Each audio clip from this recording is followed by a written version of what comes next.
So welcome back, everybody. I hope everyone had a good break, got a chance to caffeinate a little bit, stretch your legs. So at this point of the afternoon, I'm very happy to turn the conference now to our student poster competition.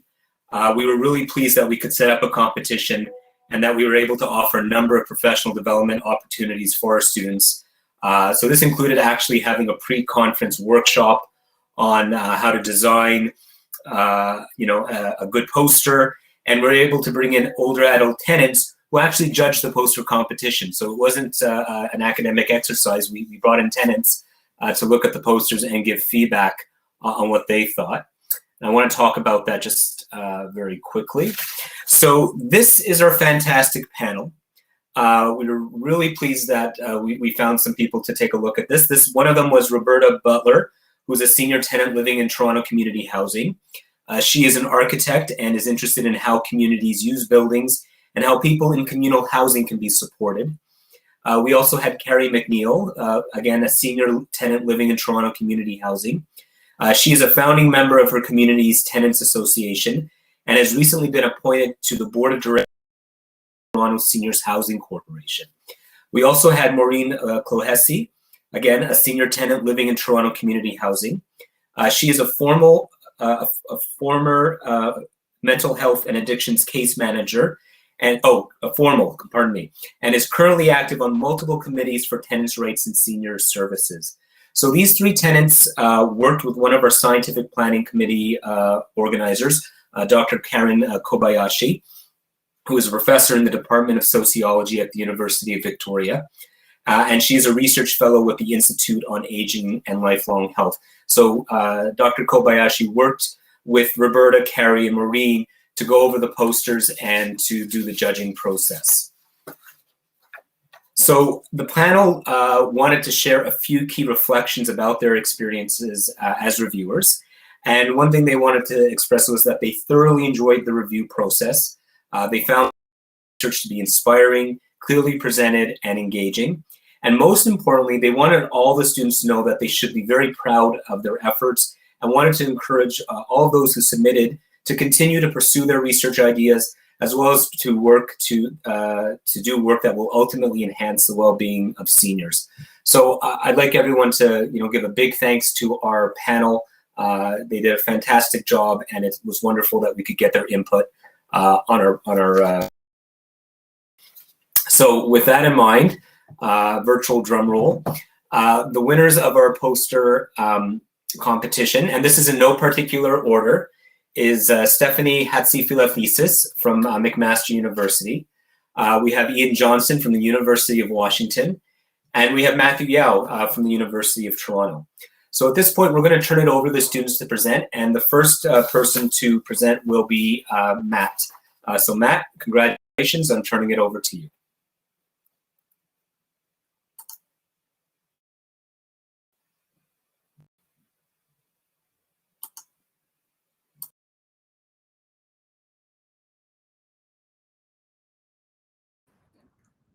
Hi there, Matt. Just to confirm, you should be able to come on stage just by turning on your camera and microphone.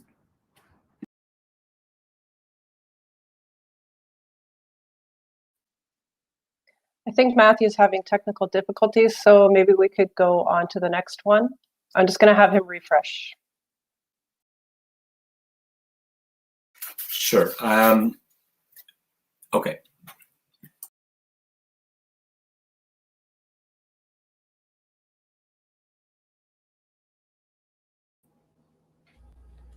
Should I get started?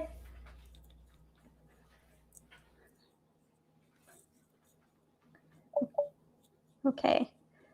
So, hi everyone. Thank you to the committee and the conference organizers for the opportunity. My name is Stephanie Hatzifilathesis, and I'm a PhD candidate in the Department of Health, Aging, and Society at McMaster University.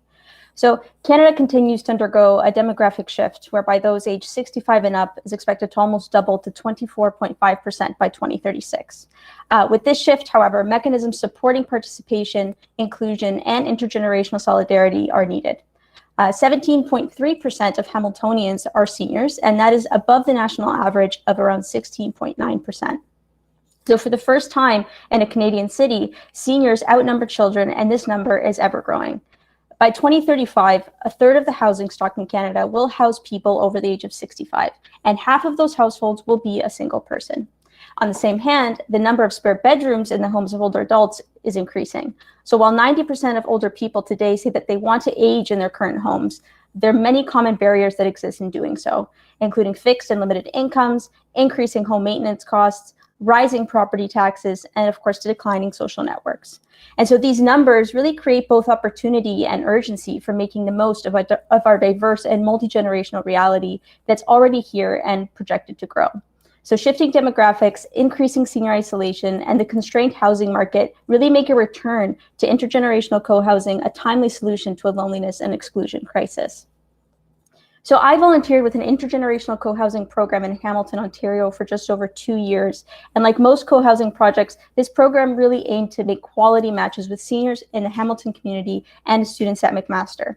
So there's a rigorous process that's involved, and it really focuses on making sure a match is a good match. And so part of my doctoral work looks at how people have experienced these relationships and what it meant for them. I looked at 9 matches and how they learned from or benefited from this experience through qualitative methods like one-on-one and stakeholder interviews and ethnographic and community-based research. So overall, our findings really show that intergenerational co-housing is about much more than affordable accommodation. It facilitates mutual benefits and relationship building across generations. Our matches and mounting peer-reviewed research really continuously report on the wide range of benefits of co-housing. More than about 50% of my students who participated in this program are international, and most cite the want and the need to practice English and to integrate themselves in Canadian culture. And so some students commented, what better way to learn about Hamilton than from a senior who has lived in a long time in the community? Other students talk about the effect that they've had on seniors. I think because she sees me going out and being more active, she wants to do it too. She's cooking more now. She goes to the local gym and is having more friends over. So a senior mentioned the benefits of having a digital native in their environment to assist with technology. She said, Nicole has been helping me with Facebook and with Skype. I can keep in touch with all my family and friends now. Another senior mentioned how she lost her husband a while back, and with Jane, the student, moving in, she doesn't feel alone anymore. And that's ultimately, it's nice to just have someone around the house. So most students and seniors as well also report that they feel like they're making a difference in the lives of others, feel needed, have a renewed sense of purpose, peace of mind for family living at a distance. It also offers potential monthly income, companionship, feelings of inclusion, and of course, help around the house. Students offer basic help, right? So that could be grocery shopping, dog walking, meal preparation, snow shoveling, in exchange for lower rent or no rent at all. And so co-housing has really helped cultivate empathy and understanding across generations, and in a way help counter ageism and tends to foster intergenerational inclusion. So our initial findings really indicate that senior participants in particular really develop these real connections and friendships with their younger counterparts, enhancing this engagement in the wider community. So at a time when exclusion and loneliness and affordable housing are really reported at higher rates than ever before, this opportunity for meaningful intergenerational inclusion is crucial. And student senior co-housing projects are a proven win-win and have been successfully implemented worldwide for decades. And so the potential impact of the solution for Hamilton and Canada more broadly is quite profound, and especially at the point in time when the cost of constructing new units of affordable housing is really becoming increasingly inaccessible, and overall public investment in housing continues to decline. So by allowing our fastest growing population to easily and safely rent out a room, a spare room, co-housing will help unlock millions of much needed new units of affordable housing and provide a meaningful solution to senior participation and inclusion. Thank you.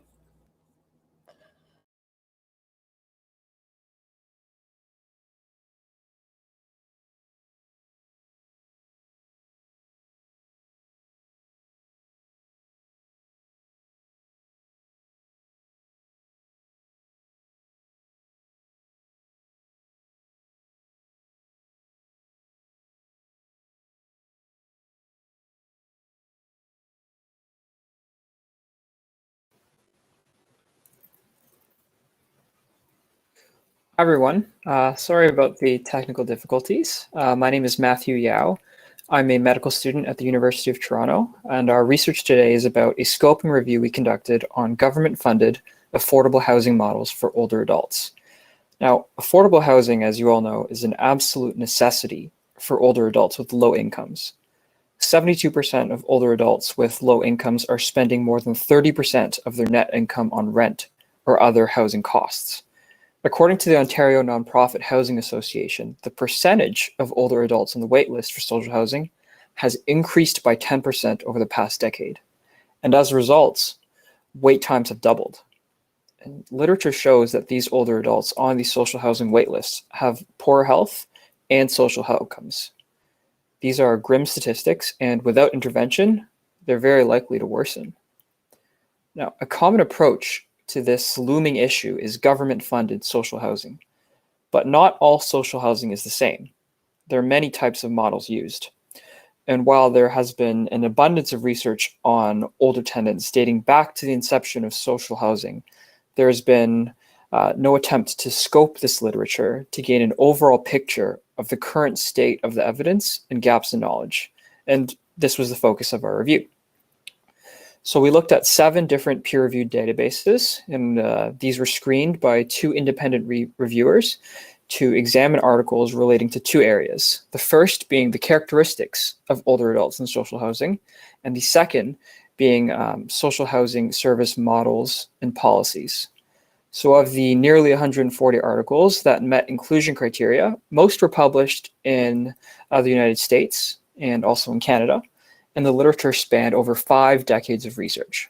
So in terms of that first result of characteristics of older tenants in social housing, I'm sure no one here is surprised to hear that they face a high degree of vulnerability. People generally live alone and have low education levels. Compared to older renters and homeowners, they report less social support and higher rates of disability, chronic health, and psychiatric conditions, depression, loneliness, cognitive impairment, and food insecurity. And because of these vulnerabilities, they're at heightened risk for hospital admission and early placement into nursing facilities.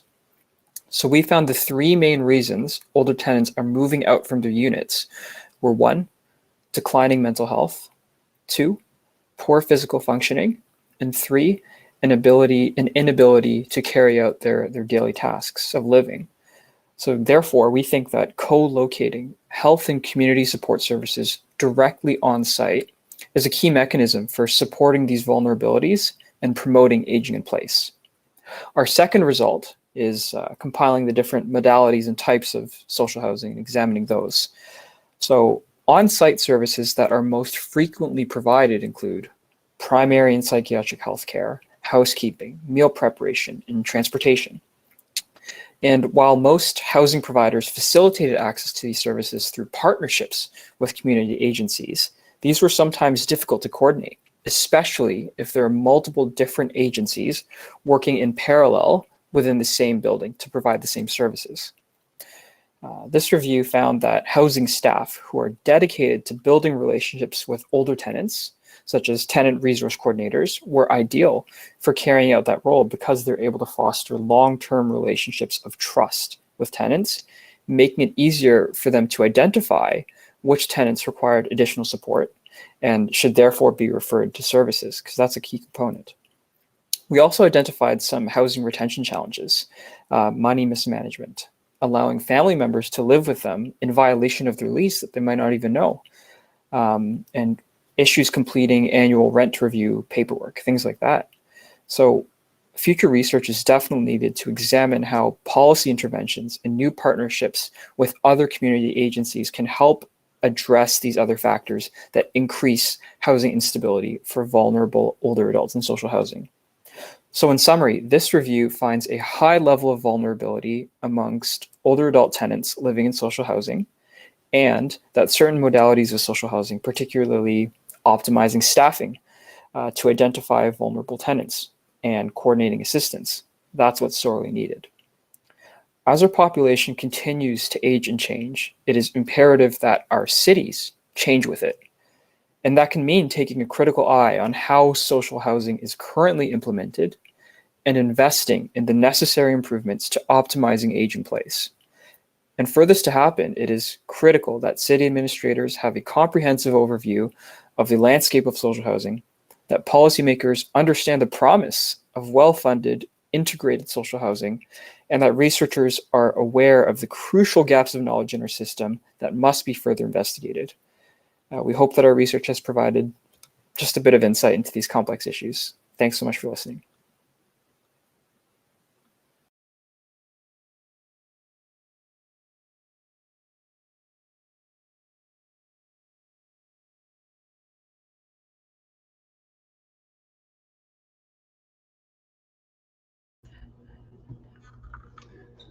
Hi there. I think I may have misunderstood the homework assignment, and I made some slides to accompany and supplement my my poster, but I wanted to do that just to make sure I was elevating the voices of my participants.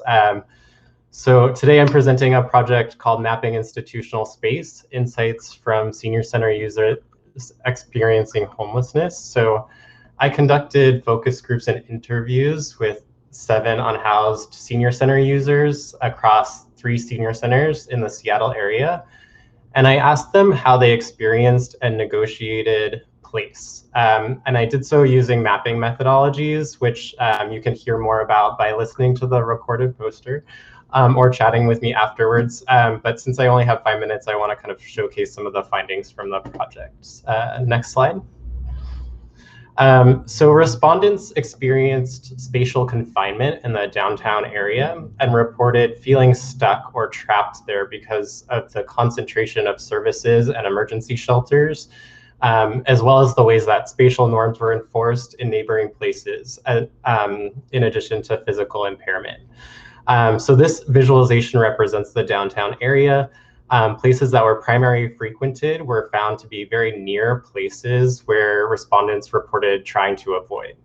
And the places that folks lost access to were more individualized, but mostly began to appear on the outskirts of the downtown area. So those brown dots. And then there's a quote there that corresponds. Next slide. So respondents also reported making decisions about where to be and where to move based on where they could have the most autonomy and independence. So one respondent, Cyrus, detailed the daily circle he made, leaving the shelter when it closes in the morning, waiting for the senior center to open, using the bookstore and library as alternate options to the senior center for recreational activities, and traveling to the place where he was able to take a shower and then coming back to the shelter. So Cyrus said, even though I could step out of my circle, I'm not usually comfortable leaving my area. At least you know what's there and you know what you need, but it's like you got to break it if you want to go on through, which can be kind of hard. He went on to share a story about the challenges of knowing where bathrooms are, knowing the topography of his routes, and worrying about meeting his basic needs like eating a meal if he chose to renew his ID card. Next slide. And lastly, respondents shared that they associated permanent housing options with loss of access to a network of significant community places. So some respondents discussed this in terms of perception, like not knowing the options for people in their 60s and not knowing that they were eligible for senior housing, or feeling quote unquote locked in by supportive housing models that required certain behavior to maintain residency, would require a compromise of some other personal goals, or felt it required of taking on an identity of crazy or disabled, quote unquote, that felt inauthentic or oppressive. One respondent said that he didn't want to settle for housing in an unfamiliar neighborhood because he would rather hold out for an option that allowed him to stay more connected. In the example in the poster, respondent John's family placed him in a skilled nursing facility after he had a stroke, but he experienced loneliness and loss of connection from his natural neighborhood network there. And you can hear more about that story in the poster. Last slide. So I ran through some implications of this for housing in the presentation, and I'm curious to hear your ideas about what's important here, but I'll reiterate kind of what I think this tells us, that there's a need for safe and accessible low barrier housing that's specifically designed for older people with experiences of homelessness, that we can benefit from involving the population early development of supportive, permanent supportive housing to make sure it's acceptable in location and design, that we need more mobile care models specifically for unhoused people who have complex medical needs, that we need to direct some attention to how to connect those older adults who might be experiencing homelessness for the first time in later life, who might not know the service sector very well, and that care and supportive housing has to acknowledge our role in balancing autonomy and care needs. So thank you so much. And I'd love to hear from you. My email's at the top right of the slide.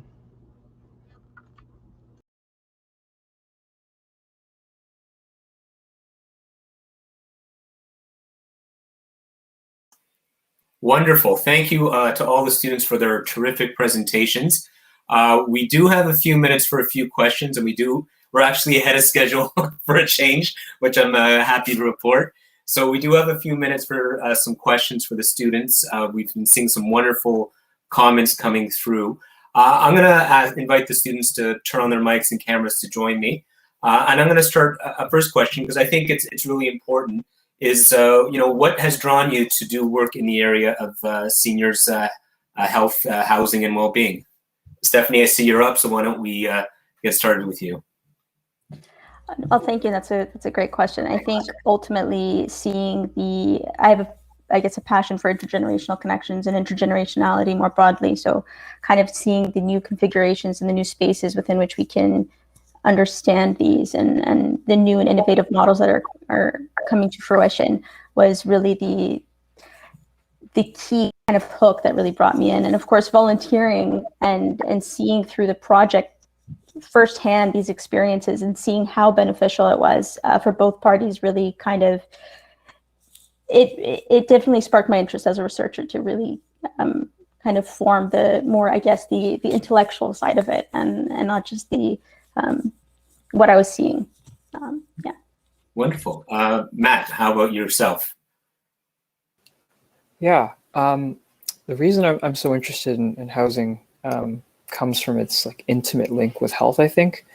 In clinic every day when I'm seeing patients, I think there's only so much you can do in that context, especially if they don't have good, adequate housing. I'm very new to this field of research, so it was so inspiring to see the amazing work done by Stephanie and Ian and everyone here. But yeah, that's my reason. Wonderful. And Ian, how about yourself?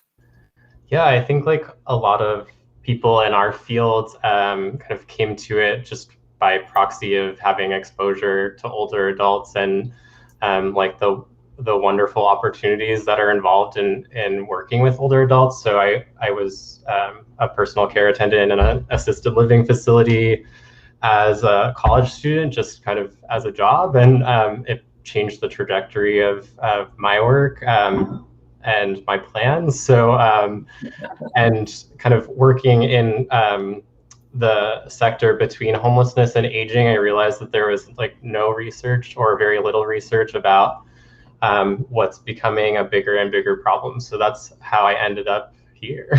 Okay, well, we're glad you wound up here. Some questions are coming up. So Stephanie, you have a question. Was a general agreement developed for your matches, or were living arrangements made on a case-by-case basis? So for the program that I was working with specifically, it was really, there was a general kind of consensus as to what broadly would work and what we found to be useful in the past. And then we would individually, match by match, go about configuring, making sure that everybody's needs were met on an individual basis. So every match basically had their own unique agreement, either that be, shoveling snow, as I said before, grocery shopping, taking out the garbage, or or even just some quality time watching a movie or going out to the theater or going to the art gallery or something along those lines. So it was very, very unique for each match. But that's also kind of it's a challenge in the program because it is so individualized. So it does require a lot of intensive work to make sure, but it's always quality over quantity for us. And that was always the idea. Wonderful. And so we just have a few more minutes. So I'm going to ask you a methodological question, Matt. So you did a scoping review, and maybe was there anything surprising in the literature that you found, or about the process itself? I'm just curious about what your experiences were using a scoping review to answer your question. In a sentence, the one thing that I was almost shocked by was how much stuff there was. It just seems like one of these wicked problems where it's been looked at so many times by so many different people that it really just, I felt motivated that we know what works, what is possible across the world. It's just further motivation to get it done. But I guess my sort of thought before that was, we should also probably get it organized too, which is maybe the rationale of the scoping review. But yes, I was shocked how much great research there is in this field. Well, thanks for bringing it to our attention. And Ian, I'm going to end with one last question. So you talked a little bit about this mapping. I thought that was quite interesting. So I'm just, curious about how you came upon this approach and, the use of qualitative. So just curious to hear a little bit about your reflections about, your methods in terms of answering the research question. Yeah, I think I came across participatory mapping from reading articles interdisciplinarily across architecture and geographies, and found health geographies to be a particularly useful kind of subfield to think about in terms of looking at social work. And so I brought a big, large print laminated map to my interviews, and had folks use Post-it notes and markers and talk about space and place that way. And it was really fun, and I think it's a great way of engaging respondents in a different way of communicating. So definitely, it sounds really cool. I hadn't really heard of that approach before, so thank you. So again, everybody, let's give a big round of virtual applause to our 3 student competition winners. Congratulations to you all. Excellent work. We really enjoyed hearing about your projects and hope to hear more from you as you continue on in your careers. So at this point, I'm going to switch gears. It gives me great pleasure to hopefully bring onto stage, if the technology gods are smiling favorably on us, Dr. Tam Perry from Wayne State.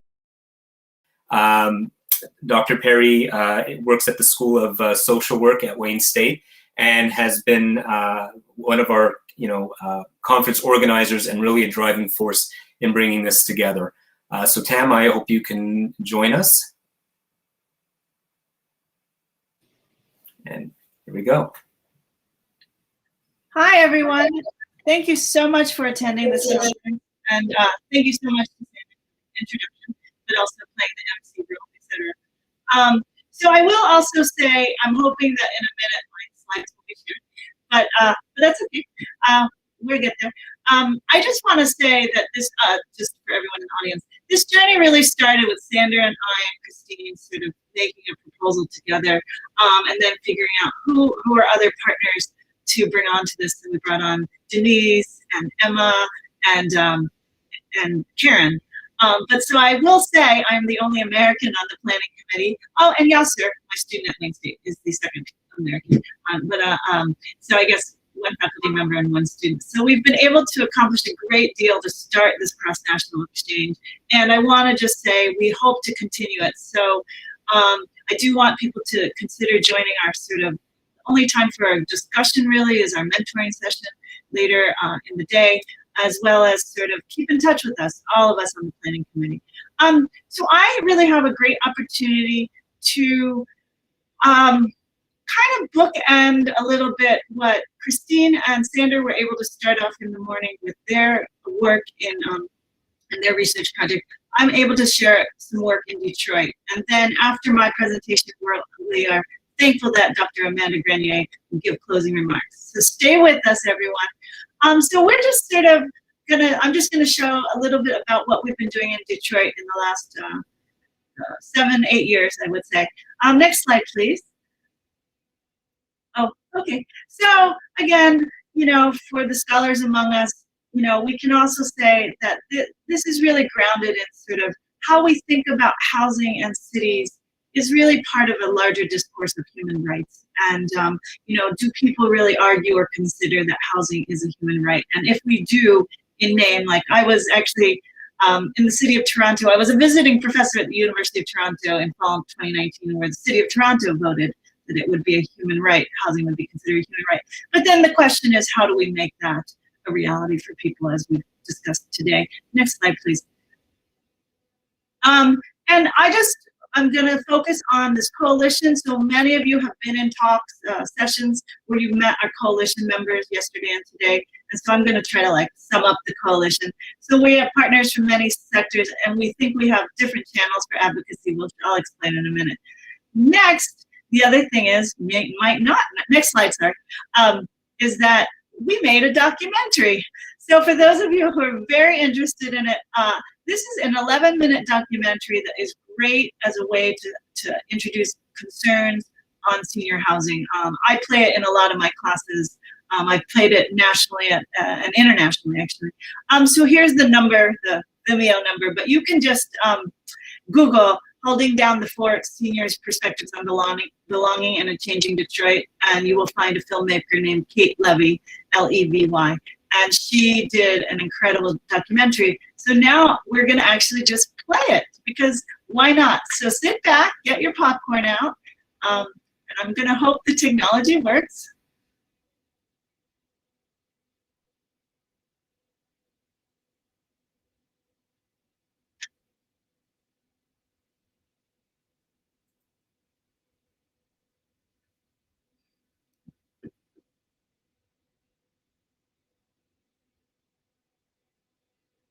There's a place downtown where they accept senior citizens, the Griswold.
Ooh.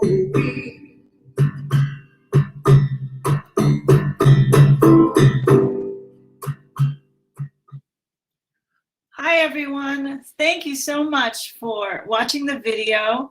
I would say for some of the community partners you met in the last 2 days, the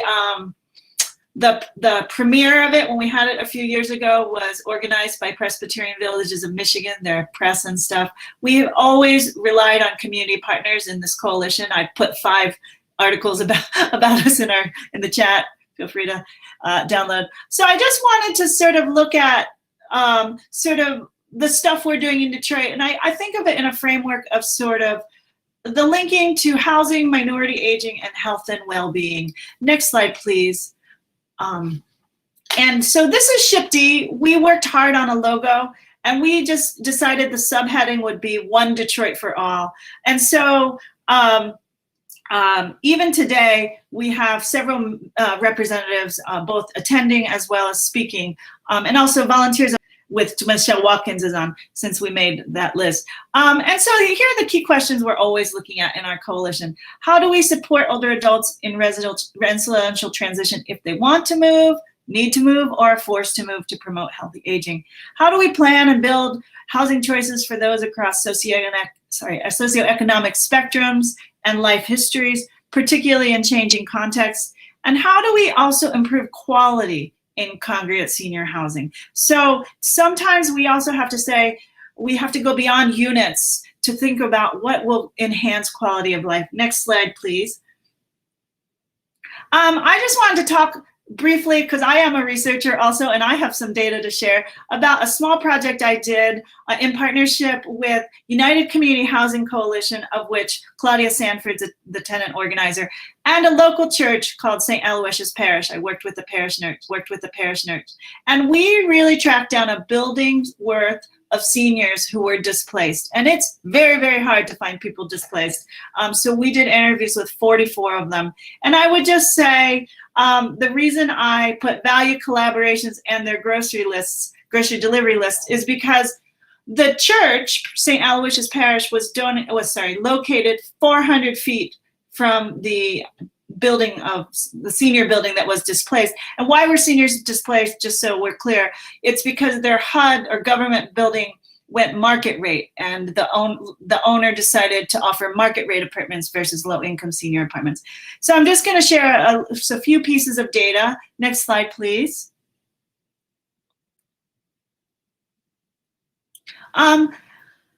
So it was interesting that they started construction before the seniors were even moved. And so there was great controversy about this process. And there was even a class action lawsuit filed to stop construction. And people really worried about the impact on their health and their breathing, as well as mental health and the stress. Next slide, please. And then we also have to really consider asymmetries of information. So it's not just that people are worried about housing. People also don't understand processes within housing context. And I point that out to everyone on the call / webinar, that we also have to think about who understands what's happening, and how does mental health and worry and anxiety factor into, even if a meeting is held, do people really understand, I'm hoping you can hear me, the information and the process. Next slide, please. So this is very important, which is this woman, she didn't understand what was happening, that she actually sort of left before she figured out all the paperwork to take her Section 8 housing voucher with her. And if anyone knows anything about housing vouchers, it's that they're like gold. You would never jeopardize them. So the fact that the information really factored into someone actually losing stable housing is a very big finding. Next slide, please. And then I think we have to think of larger contexts that go beyond housing, that go beyond this conference particularly, which is, what is the role of people of all ages in any community. And so we, in the data I collected, there were two things that were interesting. First of all, people had very particular ideas of who was displacing them. They would name particular people who, like, I hold so-and-so responsible for the fact that I'm losing my apartment. Second of all, it really goes to a larger thing about whether, like, all these changes that we're excited about in the city of Detroit is aimed for older adults and older residents. Next slide, please. And so, of course, there are policy and practice implications. I'm a social work faculty member, so I think about it in these terms. I think about, and people on our team have thought about trauma-informed housing assessments.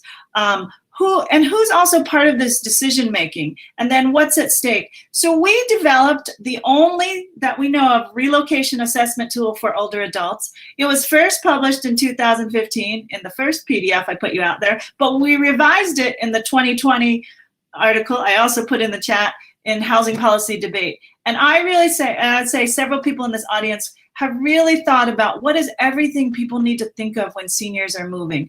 The financial concerns, the spiritual health, mental health, physical health. Do they have the ability to pack boxes? Are they understanding information flows? So I invite you to check that out, the updated one in the Housing Policy Debate 2020 edition. Next slide, please. And I just want to talk about our own advocacy we've done.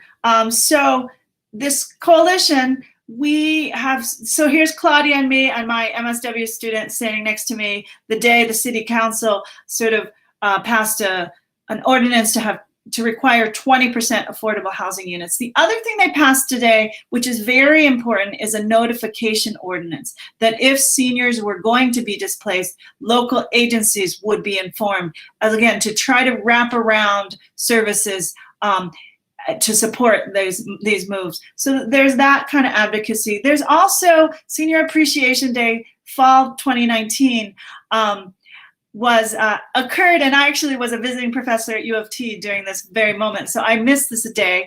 But I would say this day was an intentional reclaiming, where we had this Senior Appreciation Day in a park in front of senior buildings where people did lose their apartments, as a way to reclaim a presence of older adults in the city.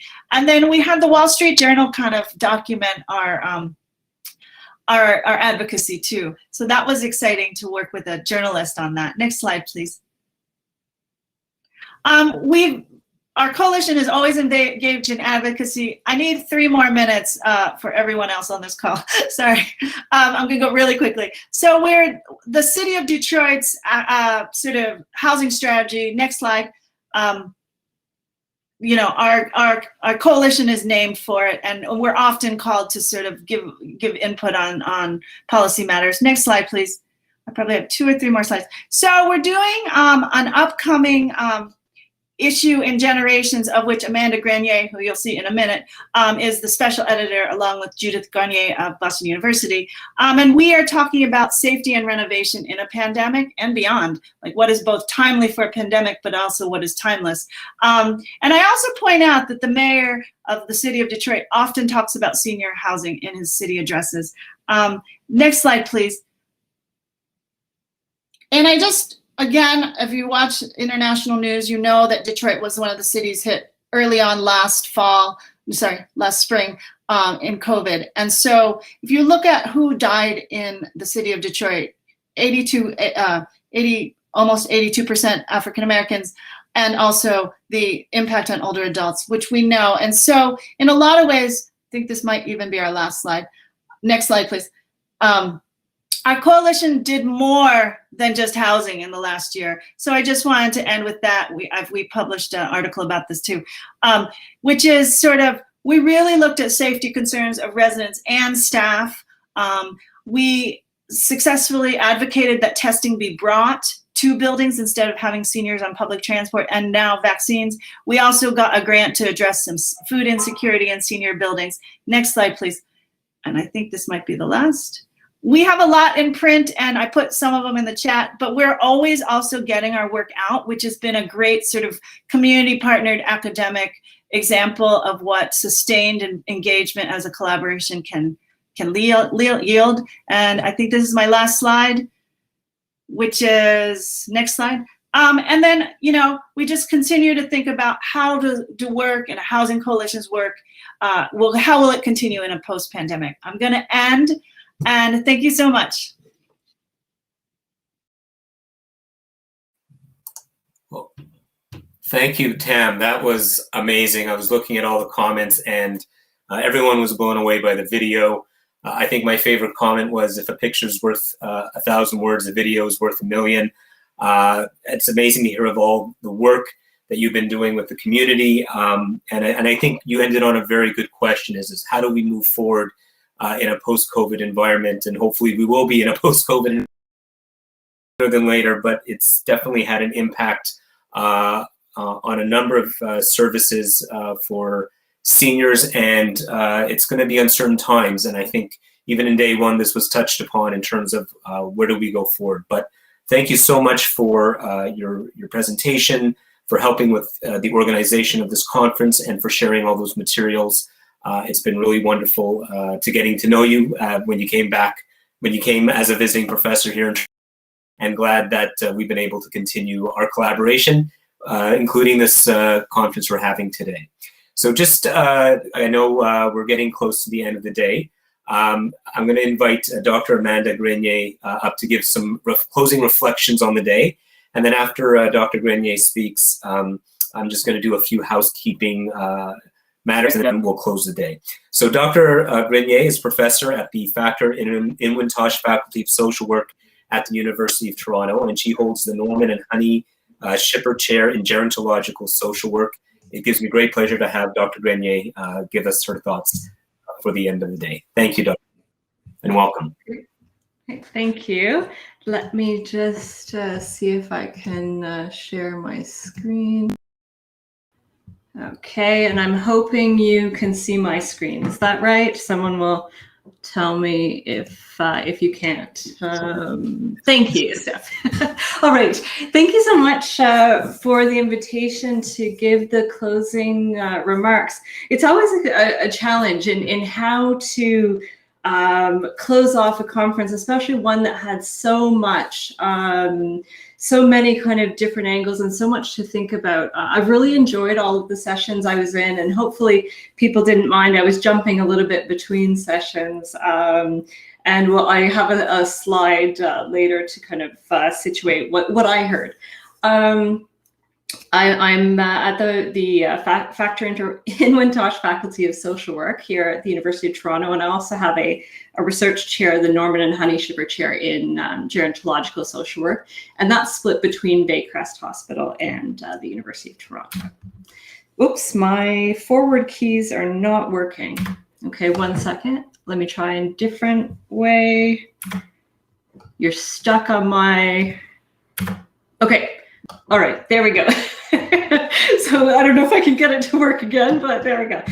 Okay, so what I'd like to do today with the closing talk is to situate a little bit about how I was reading all of your material. So situating that work in a couple of studies that I've done recently, to start thinking about the way that I might approach this, but we might more generally approach housing and aging and housing from a critical gerontological perspective. I'll talk a little bit about some examples and illustrations, both from my own work, but also pieces that I heard throughout the last 2 afternoons, and identify some directions for change. Some of those you'll see are from you and some are from me, and the ones that are from you are not as, the slides may be a little bit messier, so bear with me, because that's, you know, frantic typing while people are making points. So the first study that I would say situates my reading of the conference is some of the work that we did on homelessness in late life, growing old and on the streets and shelters and long-term care. I started this project when I was in Montreal, and it was a 4-year SHIRK project, an insight grant. I'll come to this at the end. I'm now finalizing the book that's on this this project, and it was an ethnography involving stakeholder interviews, looking at kind of data discourses on policies, and of course older people's insights. The second project that I would say situates how I'm reading the information on housing and aging over the last couple days is one that I'm still working on now, and it's on precarity and aging. And so that's trying to understand what it means to be precarious, the unequal experiences of contemporary late life. And so this project actually it follows on from the homelessness project, but it came out of that because what I really wanted to do was figure out, well, what happens before someone becomes homeless in later life. For those of you who might not be as familiar with this perspective, you know, what is critical gerontology? What's a critical gerontological perspective?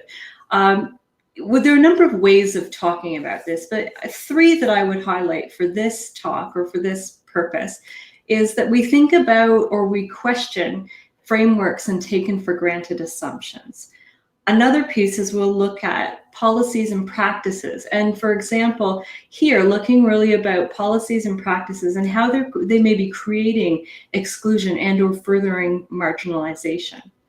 And then looking at the experiences of precarity and inequality across the life course. These aren't the only ways that you would go about a critical project in gerontology. But for me, I think there are three that help us to understand, especially when I'm thinking about this homelessness and precarity. I'll give you some examples on the next slide.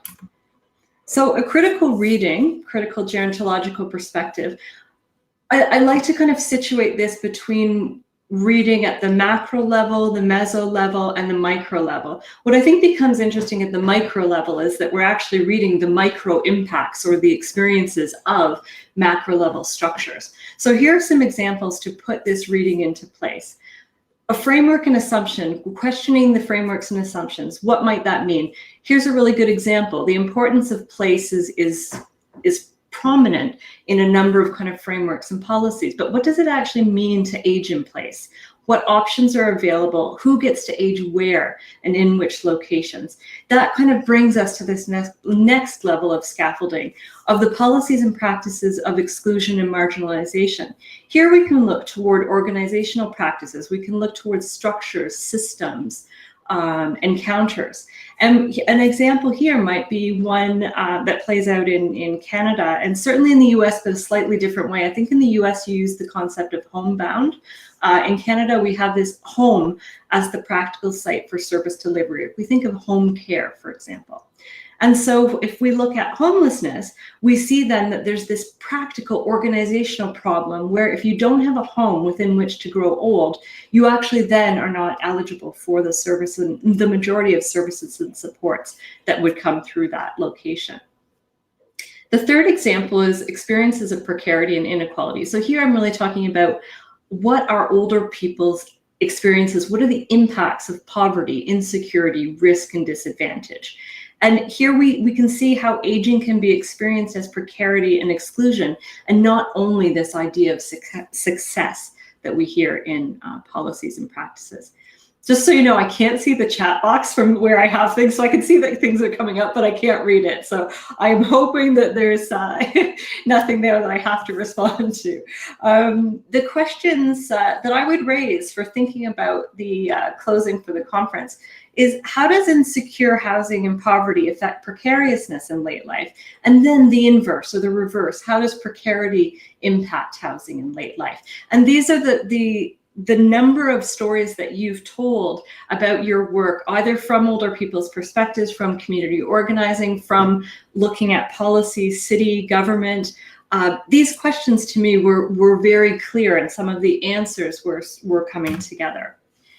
This is just the overview of what we looked at for those of us who were bouncing around kind of between sessions or in particular sessions. You know, it was such a wide range of topics, changing perspectives on aging and housing, the preservation of seniors housing, eviction prevention, policy initiatives, supporting equity and diversity in seniors housing, building effective research and policy partnerships, innovative models, stories of resilience, and working together to support communities for all ages. So here are some of the resonating themes that these are from my work, but here throughout, I felt that these were coming up across all of the topics. So I have some references here, but hopefully you can see your own projects within these themes as well. One is that older people's needs cut across health, housing, income, and care. They cross a range of sectors or structures. Those might be governmental or organizational, and experiences. And I think the point that I would make, and I have made around homelessness, is that they're also resulting in unnecessary suffering. Older people's needs must be understood within social, cultural, political, and economic contexts. Their needs can accumulate over time and cause additional insecurities, particularly as they relate to care. So when someone needs care, and also intersectionally, and I'll come back to this on the next slide. Older people's needs can worsen against barriers or unacceptable practices, the clearest of which is probably that of eviction. And older people's needs require multi-level responses and solutions. They require recognition, social justice, experience, and involvement of older people. Here's where the slides get a little bit messy, so bear with me. I didn't have as much time to kind of put these together.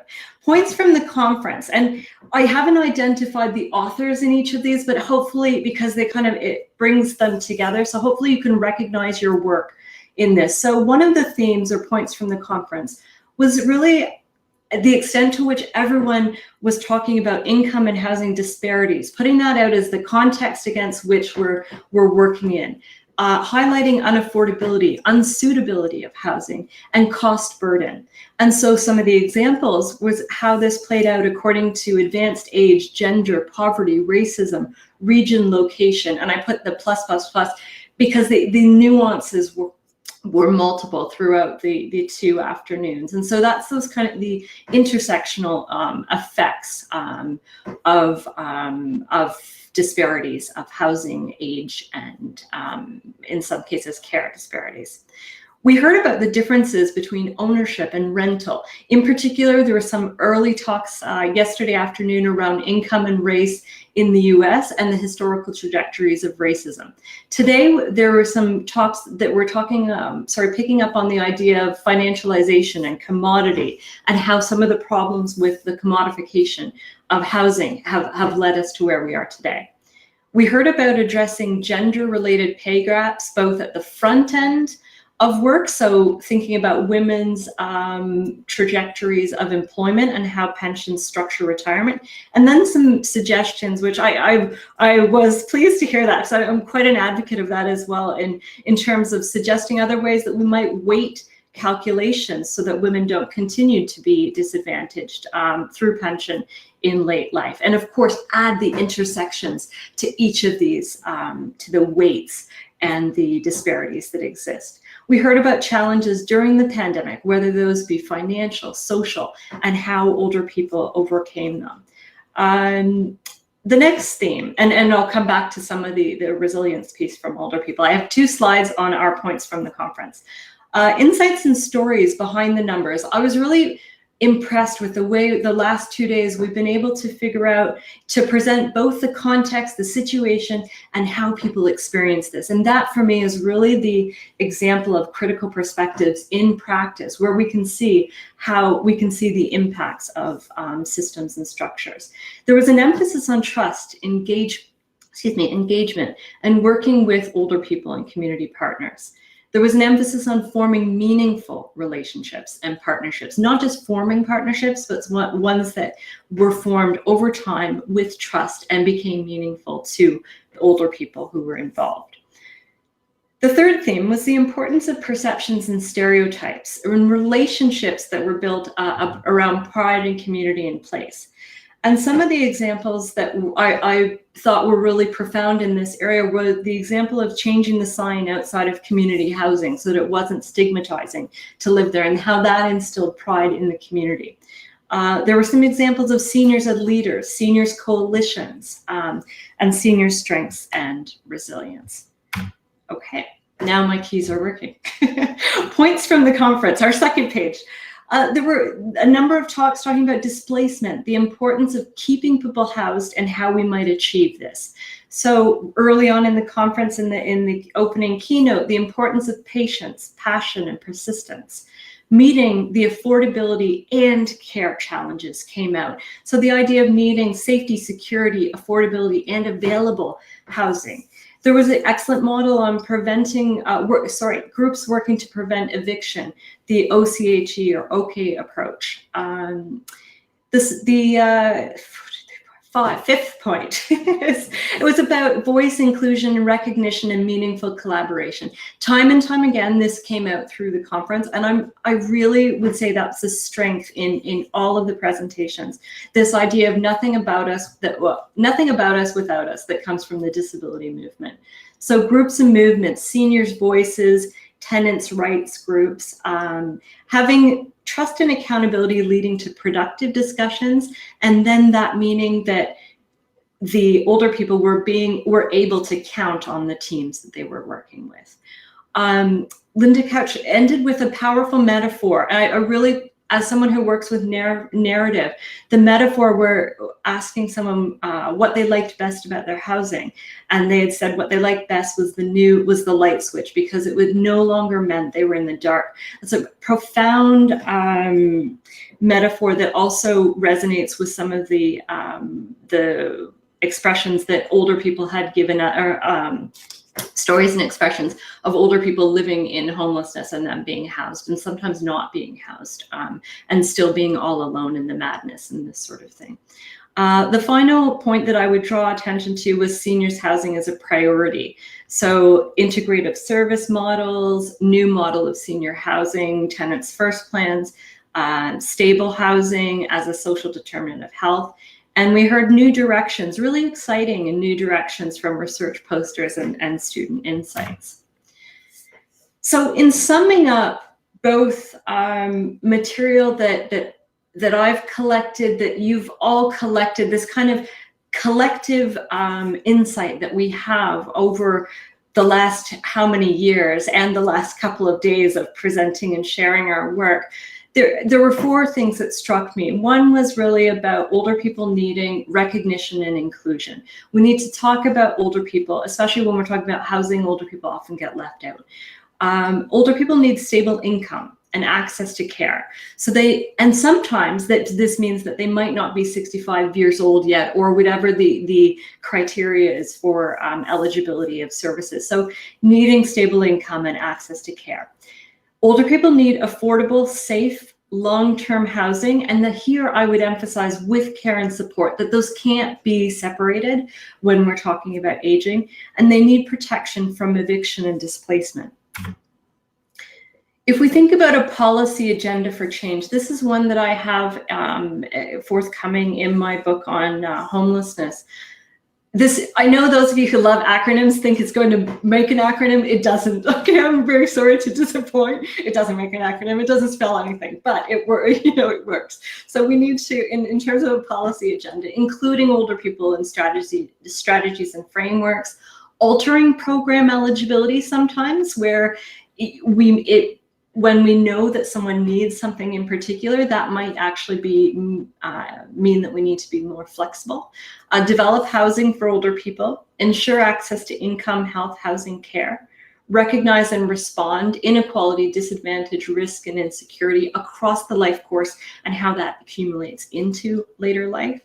Address at-risk trajectories of overrepresented groups, and especially that's the accumulation of disadvantage over time.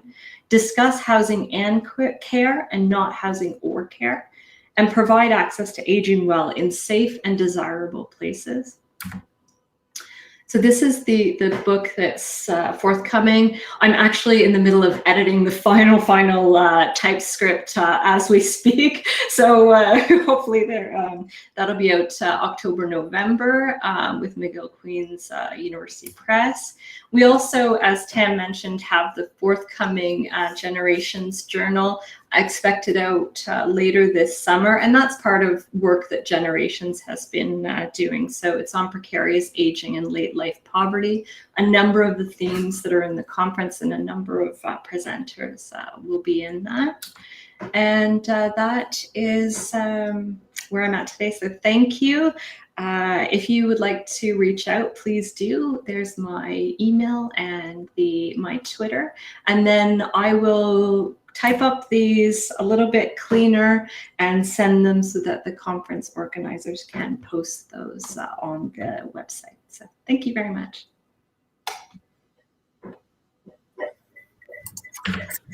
Wonderful. Thank you, Dr. Grenier.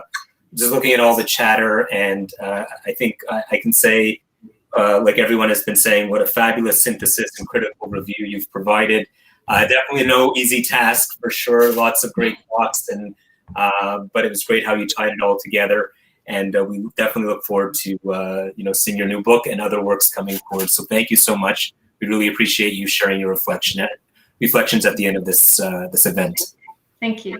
Okay. So at this point, I know we're right after 4. I'm going to finish up just a few housekeeping items. So I hope everybody enjoyed the conference the last 2 days. It's really been eye-opening in some instances. I've learned a lot. I hope there were opportunities for everybody to exchange knowledge and to learn something new. Sorry. So we obviously want to hear back from all of you. If things, if we were living not in a COVID world, it would have been great to have a portion of this to be live in person, but we adapted and have switched to this virtual platform. But we would like to hear about what you think about the actual conference. There is a link that UHN Conferences has just posted in the chat. Also, when you go back to the main room of the conference, there'll be a blue button on the bottom of the building floor that you can click on to access that evaluation form. If you enter give us your feedback by the end of the day of Friday of this week, which is May 14th. And if you choose to share your name and email, we have 4 gift cards, $25 gift cards that we are going to draw for. So please give us your feedback. It's important for us to learn how we can better deliver these types of events to all of you. Everyone will be sent a certificate of attendance. This will be emailed to you, and you can type in your name, and then it'll show you the event that you attended and how many hours. So please keep an eye out for that certificate that's coming. As Tam has mentioned, and really grateful for her for coming up with this idea, is we've arranged for a special section in the Journal of Gerontological Social Work. So we are looking for submissions, maybe some of our talented students who presented, and even those who've submitted posters, because they were all really terrific. If you're looking for a place to showcase your work, please consider this. We're accepting submissions up till December 15th of this year. Again, if you go to the bottom of the floor, there's a blue link, and you can submit. And Tam has put in the chat, please consider that community innovations are also welcome. So we're very broad. If you have an idea and you're not sure, please feel free to reach out to us. We really want to make this really accessible. And again, we're really excited that we're able to do this. And yes, it was very kind to do this in conjunction with this conference. So I do want to give them credit as well. I do want to remind the students, and if anyone else wants to join, we are doing a mentorship session later today, 5 p.m. Eastern Daylight Time. The link and information for those meetings was emailed yesterday, but again, it's appeared in the chat. So if anyone missed that email, you can copy and paste that, and you can come listen to some of us wax poetic and exchange ideas and share advice on careers in seniors housing and research and policy. So we have a mix of mentors attending this. It'll be through Zoom. So we're looking forward to that. Join us at 5. I'm looking. And Tam, if I miss anything, I'll keep an eye out, so make sure I'm on the ball. Almost done, people. Again, really want to thank all of our partners who supported this grant application to host this conference. Again, it was all these different groups come together to support this event. Again, we couldn't have done it without them, so a big round of applause to all of our partners. As well, I do want to acknowledge the members of the planning committee tirelessly, for most of the year, trying to get this event organized. So really, Tam, it's been a fantastic, energizer for this event. Great ideas, and it's been great getting to know her, working on this. Yasser for all of his help. Denise and Karen from the University of Victoria, unbelievable, just their insights and time and energy. From the City of Toronto, who's been volunteering her time to attend our meetings and support everything. And yes, thanks to Yasser for all of his behind the scenes help. And really a big round of applause to Dr. Christine Shepard. I am just I'm inspired and amazed by her on a daily basis. She is just amazing with all the work that she does.